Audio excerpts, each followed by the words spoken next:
ಸಂಜು ಸ್ಯಾಮ್ಸನ್ ಈಗ ಎಲ್ಲ ಕ್ರಿಕೆಟ್ ಪ್ರೇಮಿಗಳ ಪಾಲಿಗೆ ಹೀರೋ ಆಗಿದ್ದಾರೆ.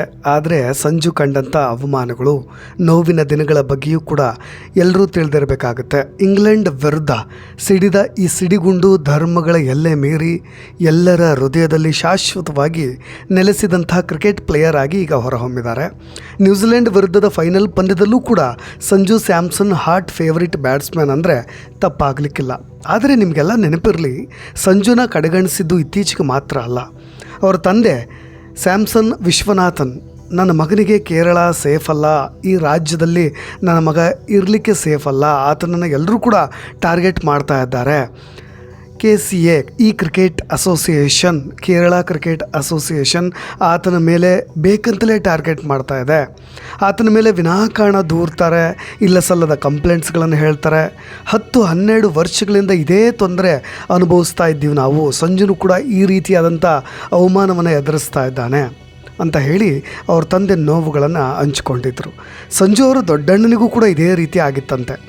ಆತ ಶತಕ ಹೊಡೆದರೂ ಕೂಡ, ಸಂಜು ಸ್ಯಾಮ್ಸನ್ ಯಾವಾಗ ಶತಕ ಹೊಡೆದರೂ ಕೂಡ ಆತನನ್ನು ಹೊರಗಿಡ್ತಾರೆ ಅಂತ ಅವ್ರ ತಂದೆ ನೋವನ್ನು ತೋಡ್ಕೊಂಡಿದ್ರು. ಯಾವುದೇ ರಾಜ್ಯ ಬನ್ನಿ ನಮಗೋಸ್ಕರ ಆಟವಾಡಿ ಅಂತ ನನ್ನ ಮಗನೇನಾದರೂ ಕರೆದ್ರೆ ಅದಕ್ಕೆ ನಾನು ಒಪ್ತೀನಿ ಅಂತ ಸಂಜು ಸ್ಯಾಮ್ಸನ್ ಪರಿಯಾಗಿ ಅವರ ತಂದೆ ಅಳಲನ್ನು ತೋಡ್ಕೊಂಡಿದ್ರು. ಇದೆಲ್ಲ 1 ವರ್ಷಗಳ ಕತೆ, 1 ವರ್ಷಗಳ ಹಿಂದಿನ ಕತೆ.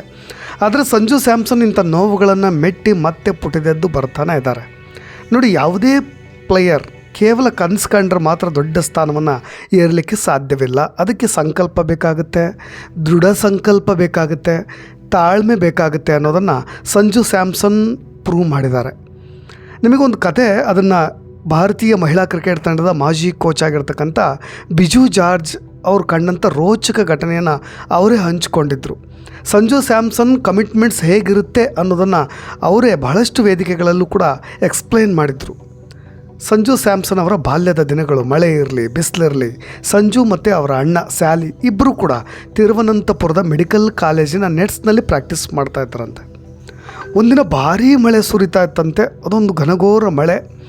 ಅವತ್ತು 25 ಕಿಲೋಮೀಟ್ರ್ ದೂರದಿಂದ ಸಂಜು ನೆಟ್ಸ್ ಪ್ರಾಕ್ಟೀಸ್ ಮಾಡಲಿಕ್ಕೆ ಬರ್ತಾರೆ ಅನ್ನೋ ಒಂದು ಗುಲ್ಲು. ಆದರೆ ಇಷ್ಟು ಮಳೆಯಲ್ಲಿ ಇವರು ಈ ಥರದ ಒಂದು ನಿರ್ಧಾರವನ್ನು ತೆಗೆದುಕೊಳ್ಳಿಕ್ಕೆ ಸಾಧ್ಯ ಇಲ್ಲ, ಅವ್ರು ಬರೋದೇ ಇಲ್ಲ ಅಂತ ಕೋಚ್ ಅಂದ್ಕೊಂಡಿದ್ರಂತೆ. ಜೊತೆಗೆ ನೋಡಿ, ಸಂಜು ಸ್ಯಾಮ್ಸನ್ ಅಲ್ಲಿಗೆ ಬರ್ತಾರೆ. ಅಲ್ಲಿಂದ ಶಾಲೆಗೆ ಹೋಗೋ ಯೂನಿಫಾರ್ಮ್ನ ತಮ್ಮ ನೆಟ್ ಬ್ಯಾಗ್ನಲ್ಲೂ ಕೂಡ ಇಟ್ಕೊಂಡು ನೆಟ್ಸ್ನಲ್ಲಿ ಪ್ರಾಕ್ಟೀಸ್ ಮುಗಿಸಿ ಮತ್ತೆ ಶಾಲೆಗೆ ಹೋಗಬಹುದು ಅನ್ನೋದನ್ನು ಸಂಜು ಅವತ್ತೇ ಪ್ಲ್ಯಾನ್ ಮಾಡ್ಕೊಂಡಿದ್ರು. ಆ ಕಮಿಟ್ಮೆಂಟ್ಸ್ ಕೂಡ ಹಾಗೆ ಇತ್ತು ಅಂತ. ಸಂಜು ಇಳಿ ವಯಸ್ಸಿನಲ್ಲೇ ಟಾಪ್ ಕ್ರಿಕೆಟರ್ ಆಗಬೇಕು ಅನ್ನೋ ಕನಸಿಗೆ ಪಟ್ಟ ಶ್ರಮ ಹೀಗಿತ್ತು ಅನ್ನೋದನ್ನು ನಾನು ಎಕ್ಸ್ಪ್ಲೈನ್ ಮಾಡ್ತಾ ಇರೋದು. ಅವ್ರ ತಂದೆ ಫುಟ್ಬಾಲ್ ಪ್ಲೇಯರ್ ಆದರೂ ಕೂಡ ಸಂಜುಗೆ ಕ್ರಿಕೆಟರ್ ಆಗೋ ಆಸೆ, ಅದಕ್ಕೆ ಆ ಒತ್ತಾಸೆಯಂತೆ ಅವರು ಕೂಡ ಸಪೋರ್ಟ್ ಕೂಡ ಮಾಡ್ತಾರೆ. ನೋಡಿ, ಕೇರಳದ ಅನೇಕ ಆಟಗಾರರನ್ನ ನಾವು ನೋಡಿದ್ದೀವಿ, ಕ್ರೀಡಾಪಟುಗಳನ್ನು ನೋಡಿದ್ದೀವಿ. ಅನೇಕರು ಕೆಲವು ವಿವಾದಕ್ಕೂ ಕೂಡ ಈಡಾಗಿದ್ದಾರೆ. ಆದರೆ ಸಂಜು ಸ್ಯಾಮ್ಸನ್ ತುಂಬ ಸಿಂಪಲ್, ಅದೇ ಸಿಂಪಲ್ ಸ್ಮೈಲ್, ಅದೇ ಶಾರ್ಟ್ಸ್ ಚಪ್ಪಲಿಯನ್ನು ಧರಿಸಿ ಇವತ್ತು ಕೂಡ ಕೇರಳದ ಲೋಕಲ್ ಅಂಗಡಿಗಳಿಗೂ ಕೂಡ ವಿಸಿಟ್ ಮಾಡ್ತಾರೆ. ಅವ್ರ ಹತ್ರ ಯಾರೂ ಕೂಡ ಬೇಳು ಮಾಡಿ ತೋರಿಸುವಷ್ಟು ಒಂದು ವಿವಾದ ಕೂಡ ಇಲ್ಲ. ಆ ಸ್ಟಾರ್ಡಮ್, ಆ ಸ್ಟಾರ್ ವ್ಯಾಲ್ಯೂ, ಆ ಗತ್ತು, ಆ ಸ್ವಾಭಿಮಾನ ಅದೆಲ್ಲವೂ ಕೂಡ ತಮ್ಮತ್ತ ಸುಳಿಲಿಕ್ಕೂ ಕೂಡ ಅವರೇನು ಬಿಟ್ಟಿಲ್ಲ. ಆ ದರ್ಪವನ್ನು ಅವರು ಯಾವತ್ತೂ ಕೂಡ ತೋರಿಸಿಲ್ಲ. ಸಂಜು ತಮ್ಮ 30 ವರ್ಷಗಳನ್ನು ಮೀಸಲಿಟ್ಟಿರೋದು ಕೇವಲ ಕ್ರಿಕೆಟ್ಗೋಸ್ಕರ ಮಾತ್ರ. ಸ್ನೇಹಿತರೆ, ನಿಮಗೆ ಇನ್ನೊಂದು ಇಂಟ್ರೆಸ್ಟಿಂಗ್ ವಿಷಯವನ್ನು ಹೇಳಬೇಕು. ಏಪ್ರಿಲ್ 8, 2008 ಆಗ 14 ವರ್ಷ ತುಂಬ ತೆಳ್ಳಗಿನ ಬಾಲಕನಾಗಿದ್ದಂಥ ಸಂಜು ಸ್ಯಾಮ್ಸನ್ ಕನಸು ಯಾವಾಗ ಮೊಳಕೆ ಹೊಡೀತು ಅನ್ನೋದನ್ನು ನಾನು ಹೇಳ್ತಾ ಇದ್ದೀನಿ. ತನ್ನ ಹೋಟೆಲ್ ಕೋಣೆಯಲ್ಲಿ ಹಾಸಿಗೆ ಮೇಲೆ ಆರಾಮಾಗಿ ಕುತ್ಕೊಂಡಿದ್ರಂತೆ. ಕೋಲ್ಕತ್ತಾದ ನೈಟ್ ರೈಡರ್ಸ್ನ ಬ್ರೆಂಡನ್ ಮೆಕ್ಕಲಮ್, ನಿಮಗೆಲ್ರಿಗೂ ಕೂಡ ನೆನಪಿರ್ಬೋದು, ರಾಯಲ್ ಚಾಲೆಂಜರ್ಸ್ ಬೆಂಗಳೂರು ವಿರುದ್ಧದ ಫಸ್ಟ್ ಮ್ಯಾಚ್, ಅದು IPL ಮ್ಯಾಚ್, 73 ಎಸೆತಗಳಲ್ಲಿ 158 ರನ್ಗಳನ್ನು ಬಾರಿಸ್ತಾರೆ. ಆಗ ಇದೇ ಸ್ಯಾಮ್ಸನ್ಗಿದ್ದಂಥ ಕನಸು, ನಾನು IAS ಮಾಡಬೇಕು, ನಾಗರಿಕ ಸೇವೆಯನ್ನು ಮಾಡಬೇಕು, ಅದೊಂದು ದೊಡ್ಡ ಹುದ್ದೆಯಲ್ಲಿ ಇರಬೇಕು ಅನ್ನೋ ಕನಸಿತ್ತು. ಅವತ್ತು ನೋಡಿದಂಥ ಮ್ಯಾಚನ್ನು, ಮೆಕ್ಕಲಮ್ ಹೊಡೆದಂಥ ಆ ಶಾಟ್ಗಳನ್ನು, ಜೊತೆಗೆ ಆ ಆಟವನ್ನು ನೋಡಿ ಅವತ್ತು ಆ ಕನಸನ್ನು ಬದಿಗಿಟ್ಟು ಕ್ರಿಕೆಟ್ನೇ ಉಸಿರಾಗಿಸ್ಕೊಳ್ತಾರೆ. ಸ್ನೇಹಿತರೆ, ಸಂಜು ಕಳೆದ ವೆಸ್ಟ್ ಇಂಡೀಸ್ ಮ್ಯಾಚ್ ನಂತರ ಅವರು ತಮ್ಮ ಎಫರ್ಟ್ ಬಗ್ಗೆ ಹಂಚ್ಕೊಳ್ತಾ ಹೋಗ್ತಾರೆ. ನನ್ನ ಕಷ್ಟದ ದಿನಗಳು ಸಮೀಪಿಸ್ತಾ ಇದೆ ಅನ್ನೋದನ್ನು ಅರಿತುಕೊಂಡ ನಂತರ ಎಲ್ಲವನ್ನೂ ಕೂಡ ನಾನು ಅವಾಯ್ಡ್ ಮಾಡಿದೆ ಅಂತ ಸಂಜು ಸ್ಯಾಮ್ಸನ್ ಹೇಳ್ತಾ ಹೋಗ್ತಾರೆ ಮಾಧ್ಯಮಗಳ ಮುಂದೆ. ನೋಡಿ, ಫೋನ್ ಆಫ್ ಮಾಡಿದ್ದೆ, ಸೋಷಿಯಲ್ ಮೀಡಿಯಾಗಳಿಂದ ದೂರ ಇದ್ದೆ, ನನ್ನ ಹತ್ತಿರದವರ ಜೊತೆಗೂ ಕೂಡ ಮಾತನಾಡೋದನ್ನು ಕಮ್ಮಿ ಮಾಡಿಕೊಂಡೆ. ನನಗೆ ಇವತ್ತು ನನ್ನ ಶ್ರಮದ ಬಗ್ಗೆ ಹೆಚ್ಚು ಖುಷಿ ಇದೆ. ಈಗಲೂ ಕೂಡ ಅದನ್ನು ನಾನು ಅವಾಯ್ಡ್ ಮಾಡ್ತಾನೇ ಇದ್ದೀನಿ, ಮುಂದಿನ ಒಳ್ಳೆಯ ದಿನಗಳಿಗೋಸ್ಕರ ಅಂತ. ಇನ್ನೂ ಭಾಳಷ್ಟು ನೋವಿನ ವಿಷಯಗಳನ್ನು ಕೂಡ ಅವರು ಹಂಚಿಕೊಳ್ತಾರೆ. ನಾನು ಬಹಳ ಸಮಯದಿಂದ ದುರಾದೃಷ್ಟವಂತನಾಗಿದ್ದೀನಿ, ಆದ್ದರಿಂದ ಕೆಲವೊಮ್ಮೆ ಅದೃಷ್ಟಶಾಲಿಯಾಗಿ ಉಳಿದು ನಂತರ ಅದರಿಂದ ಹೆಚ್ಚಿನದನ್ನು ಪಡೆಯುವ ಬಗ್ಗೆ ಯೋಚನೆ ಮಾಡೋದು ಸರಿ ಅನ್ನೋದನ್ನು ಅವ್ರು ಹೇಳ್ತಾಯಿದ್ರು. ಆ ಹೇಳಿದಂಥ ಮಾತುಗಳಲ್ಲಿ ಇಲ್ಲಿಯವರೆಗೂ ಅವರ ಹತಾಶೆ, ನೋವು, ಅವ್ರನ್ನ ಹೊರಗಿಟ್ಟಿದ್ದು ಎಲ್ಲವೂ ಕೂಡ ಹೇಳ್ಕೊಂಡ ಹಾಗಿತ್ತು. ನೋಡಿ, ಇದೆಲ್ಲವೂ ಕೂಡ ಅವರ ಕಷ್ಟದ ದಿನಗಳಿರ್ಬೋದು, ಅವರ ಚೈಲ್ಡ್ಹುಡ್ ಲೈಫ್ ಇರ್ಬೋದು. ಇನ್ನು ಅವ್ರ ಪರ್ಸ್ನಲ್ ಲೈಫಿಗೆ ಬರೋದಾದರೆ ಅವ್ರ ಲವ್ ಸ್ಟೋರಿನೂ ಕೂಡ ಹಾಗೆ. ನೋಡಿ, ಧರ್ಮದ ಗೋಡೆಗಳನ್ನು ಹೊಡೆದು ಕಟ್ಟಿದಂಥ ಆ ಸುಂದರ ಪ್ರೀತಿ, ಅದು ಆ ಸಂಸಾರ ಕೂಡ ಅದು. ನೋಡಿ, IPL ಪಂದ್ಯ ಇರಲಿ ಅಥವಾ ಇಂಟರ್ನ್ಯಾಷನಲ್ ಮ್ಯಾಚ್ ಇರಲಿ, ಚಾರುಲತಾ ಅವ್ರ ಪತ್ನಿ ಯಾವಾಗಲೂ ಕೂಡ ಸಂಜು ಸಪೋರ್ಟ್ಗೆ ಇದ್ದೇ ಇರ್ತಾರೆ. ನೀವೆಲ್ಲೇ ಯಾವುದೇ ಕಾರ್ಯಕ್ರಮಗಳನ್ನು ನೋಡಿ, ಚಾರುಲತಾ ಅವರು ಸಂಜು ಸ್ಯಾಮ್ಸನ್ನ ಹೊಗಳ್ತಾರೆ, ಸಂಜು ಸ್ಯಾಮ್ಸನ್ ಅವರು ಅವರ ಪತ್ನಿಯನ್ನು ಹೊಗಳ್ತಾರೆ. ಕೆಲವೊಮ್ಮೆ ಸ್ಟ್ಯಾಂಡ್ಗಳಿಂದ ಚೀರ್ ಮಾಡ್ತಾ ಇರ್ತಾರೆ, ತೆರೆಮರೆಯಿಂದ ತುಂಬ ಸೈಲೆಂಟಾಗಿ ಕೂತು ಹುರಿದುಂಬಿಸ್ತಾ ಇರ್ತಾರೆ. ಪ್ರತಿ ಕ್ಷಣವೂ ಕೂಡ ಸಂಜು ಸ್ಯಾಮ್ಸನ್ ಅವ್ರ ಜೊತೆಗೆ ಇರ್ತಾರೆ. ಕಳೆದ ಪಂದ್ಯದ ನಂತರವೂ ಕೂಡ ಅವರ ಪತ್ನಿಯೊಂದಿಗಿನ ವಿಡಿಯೋ ಕಾಲ್ ಬಗ್ಗೆ ಅವರು ಮಾಧ್ಯಮಗಳ ಮುಂದೆ ತೋರಿಸ್ತಾ ಇದ್ದದ್ದನ್ನು ನೀವು ಗಮನಿಸಬಹುದು. ನೋಡಿ, ಒಂದು ಕಡೆ ಅವರಿಗೆ ಇಬ್ಬರ ಪ್ರೀತಿಗೆ ಅಡ್ಡಿಯಾಗಿರೋದು ಧಾರ್ಮಿಕ ಹಿನ್ನೆಲೆ.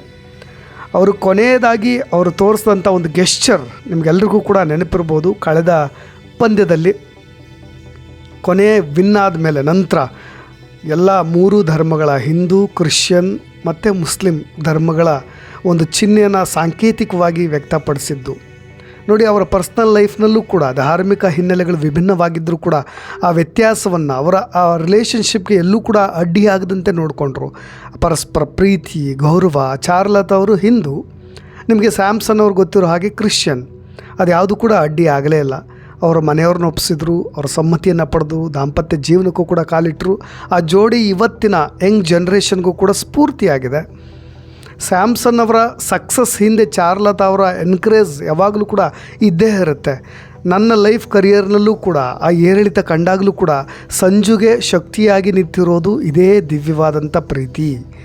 ಈ ಜಾತಿ ಧರ್ಮಗಳಿಗಿಂತ ಮಿಗಿಲಾದಂಥ ಪ್ರಾಮಾಣಿಕವಾಗಿ ನಿಭಾಯಿಸ್ತಾ ಬರ್ತಾ ಇರ್ತಕ್ಕಂಥ ಆ ಸುಂದರವಾದಂಥ ಡಿಫ್ರೆಂಟ್ ಲವ್ ಸ್ಟೋರಿಯೇ ಸ್ಯಾಮ್ಸನ್ ಸಕ್ಸಸ್ ಸೀಕ್ರೆಟ್ ಅನ್ನೋದನ್ನು ಕೂಡ ಅವರು ಒಪ್ಕೊಳ್ತಾರೆ. ನೋಡಿ, ಸ್ಯಾಮ್ಸನ್ ಬಾಲ್ಯದ ಜೀವನ ಹೇಗಿದೆ ಅಂತ. ಅದೇ ಕೇರಳದ ಬೀಚ್ಗಳ ನಡುವೆ, ಅದೇ ಮರಳಿನ ಮೇಲೆ ಆಡ್ತಾ ದಿನಗಳನ್ನು ಕಳೆದವರು. ಅವ್ರ ತಾತನೂ ಕೂಡ ಅನೇಕ ವಿಷಯಗಳನ್ನು ಹಂಚಿಕೊಳ್ತಾರೆ. ಅಷ್ಟೇ ಸಿಂಪಲ್ಲಾಗಿ, ಅದೇ ತುಂಬ ಸಿಂಪಲ್ ಸ್ಮೈಲ್ನೊಂದಿಗೆ ಅವರು ಕ್ರೀಡಾಂಗಣಕ್ಕೆ ಇಳಿತಾರೆ. ಎಲ್ಲೂ ಕೂಡ ಅವರು ತುಂಬ ಓವರ್ ಆ್ಯಟಿಟ್ಯೂಡಾಗಿ ಎಲ್ಲೂ ಕೂಡ ಬಿಹೇವ್ ಮಾಡಿದ್ದಿಲ್ಲ.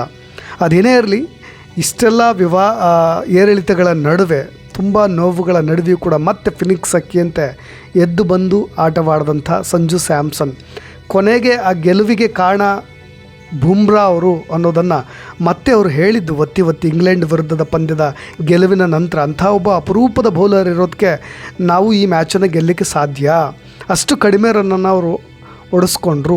ಹಾಗಾಗಿ ಈ ಮ್ಯಾಚ್ ನಾನು ಅವ್ರಿಗೆ ಅರ್ಪಿಸ್ತೀನಿ ಅಂತ ಮತ್ತೆ ಬೂಮ್ರಾ ಅವರಿಗೆ ಅರ್ಪಿಸಿದ್ದಿದೆಯಲ್ಲ, ಅದು ನಿಜಕ್ಕೂ ಕೂಡ ಗ್ರೇಟ್ ಅಂತ ಅನಿಸುತ್ತೆ. ಅದಕ್ಕೋಸ್ಕರವಾಗಿ ಸ್ಯಾಮ್ಸನ್ ಬೇರೆಯವರಿಗಿಂತ ಮತ್ತೆ ವಿಭಿನ್ನವಾಗಿ ನಿಲ್ತಾರೆ. ಇನ್ನಷ್ಟು ಅಪ್ಡೇಟ್ಸ್ಗಳೊಂದಿಗೆ ಮತ್ತೆ ಬರ್ತೀನಿ. ನಾನು ರಾಕೇಶ್ ಆರುಂಡಿ. ಧನ್ಯವಾದ.